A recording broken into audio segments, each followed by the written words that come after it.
The match has finished. Manchester United won, West Ham United won. And I'm absolutely delighted if, in a review that I'm going to be able to talk about the game and what actually happened in the game rather than the overview of how it might impact West Ham, impact the Premier League and whatnot, because I actually do feel like I've got a game to review now. I don't feel that there was any sort of drama or capitulation or any histrionics like a Paqueta type thing to talk about there. It was a game of football, not a particularly good game of football, but not everybody in West Ham's team played well. But we had 3 or 4 people who played very well, and I'm just absolutely delighted to be able to talk about them.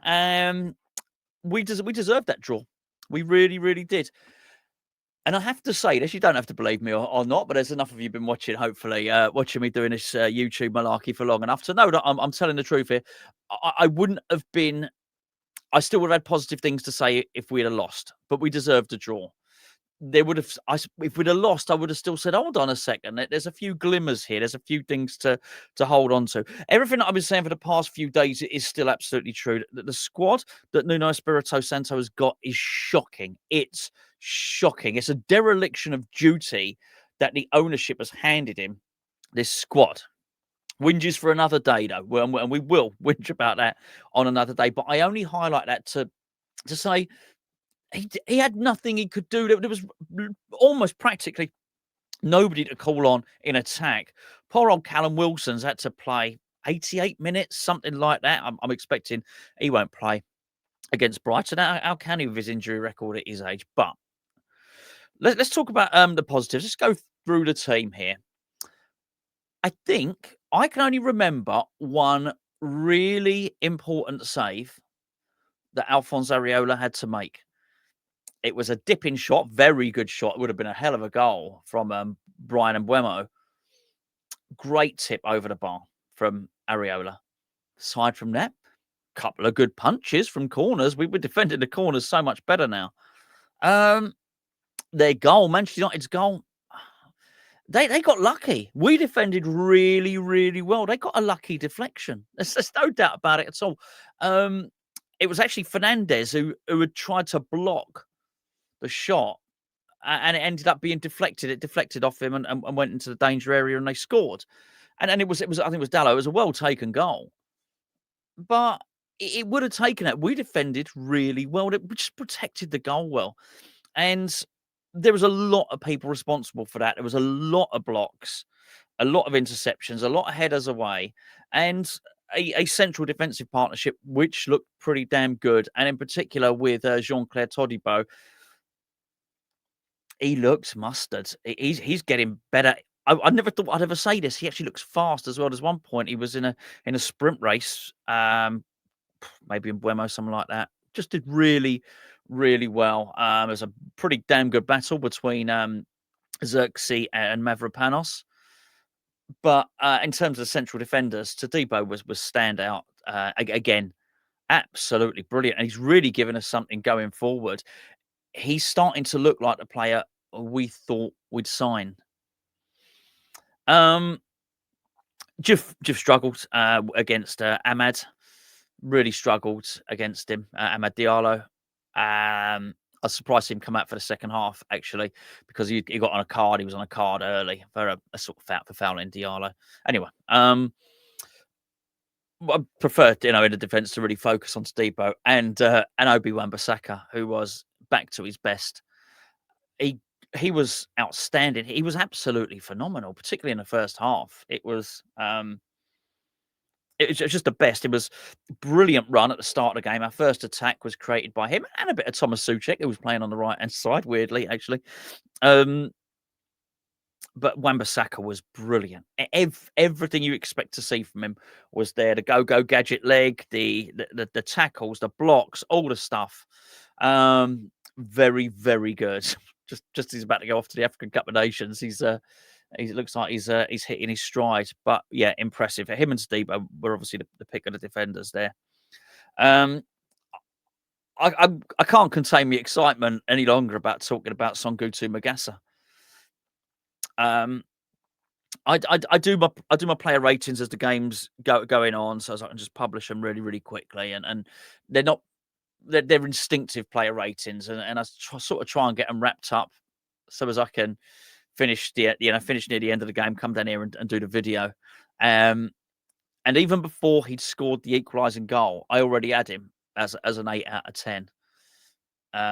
So little spoiler if you're going to join us on Patreon, by the way, for our player ratings tomorrow morning. A little bit of a spoiler on that. He got more than 8 out of 10. Let's put it that way. He was sensational. I thought he was brilliant, absolutely brilliant.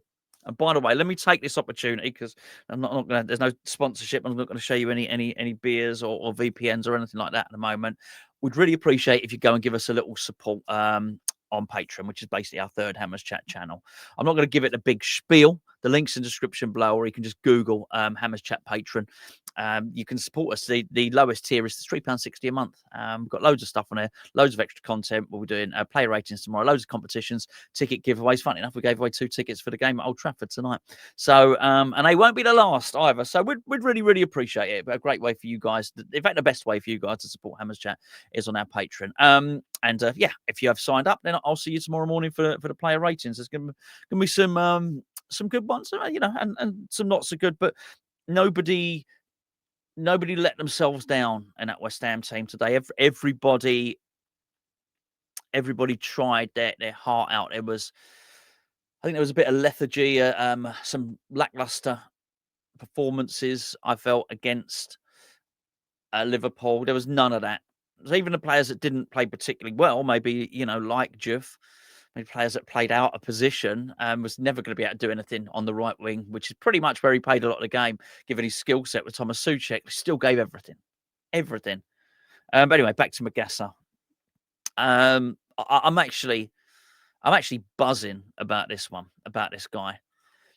I didn't know anything about him. Never seen him play at Monaco. Never seen him play. Didn't know anything about him at all.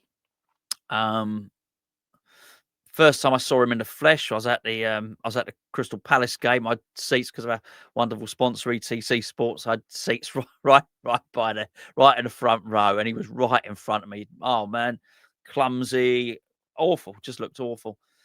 So anyway, this is back-to-back starts from now. And actually, if you remember, if you watched my review after the Liverpool game, I said it. I felt he was one of the few players that came out with any credit from that game because he gave everything. I felt he was the only one that matched the intensity that I felt the occasion demanded because of Billy Bonds.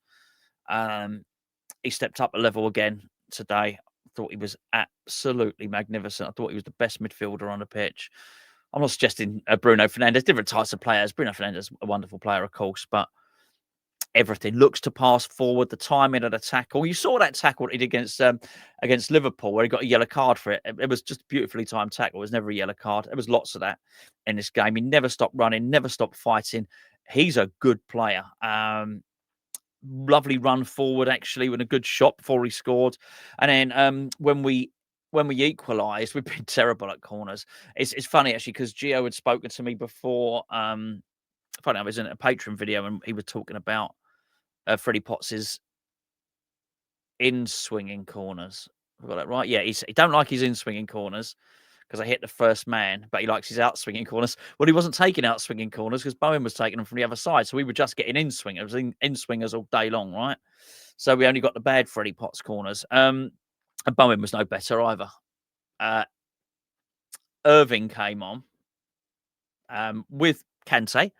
Mohamedou Kante made his debut, which is absolutely great. Well done. Congratulations to him. He loves a young player, this Nuno, I'll tell you that. They must be buzzing. Must be buzzing at the academy. You must feel like you're going to get a chance under this manager anyway. Magassa's I think Magassa's 21. Crazy anyway.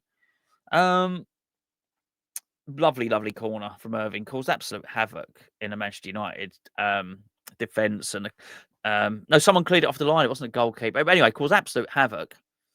And then he sort of slotted it home. He had to be calm, though. He had to be cool. He had to be composed to finish. And it was 1-1. And I thought it was really, really well deserved.